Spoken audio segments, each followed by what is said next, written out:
যারা আছে তাদেরকে বলবো একটু দাঁড়িয়ে যাওয়ার জন্যে, আর অন্তরা অভিষেককে মঞ্চের মাঝখানে আসতে একটু অনুরোধ জানাচ্ছি।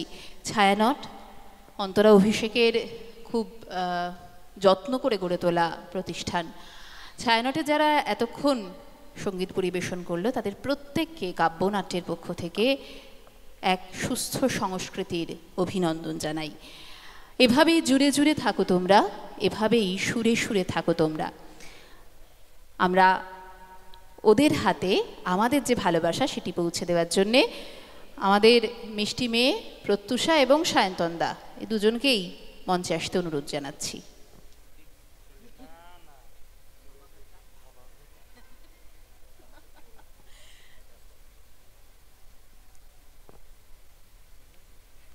প্রতি বছর এভাবেই এই মুহূর্তগুলো তৈরি হতে থাক। ও কিছুই বলবে না, তবু মাইকটা ধরছি ওর মুখের সামনে। কিছু বল ভাই।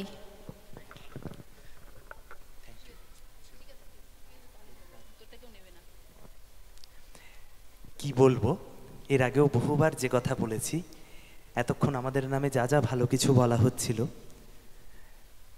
সেটা, অর্থাৎ এই নিজের মুখে মাইকটা না নিয়ে অন্যের মুখে মাইকটা ধরে দেওয়ার যে প্রয়াস আমরা শিখেছি, যে দুটি সংস্থা থেকে এই শিক্ষা আমি বা অন্তরা লাভ করেছি আজ থেকে 13, 14, 15 বছর আগে, সেই দুটি সংস্থার নাম নবাঙ্কুর এবং সুরছন্দম।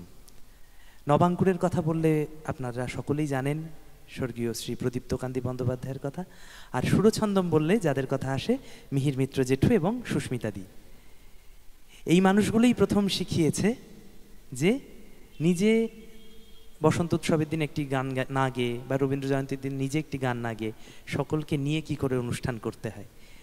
সুস্মিতাদি, মিহির জেঠু, আমাদের শ্রদ্ধেয় ভৃগু দাদু, এরা যা শিখিয়েছেন তারই ফসল কিছুটা আপনারা দেখলেন এই মঞ্চে।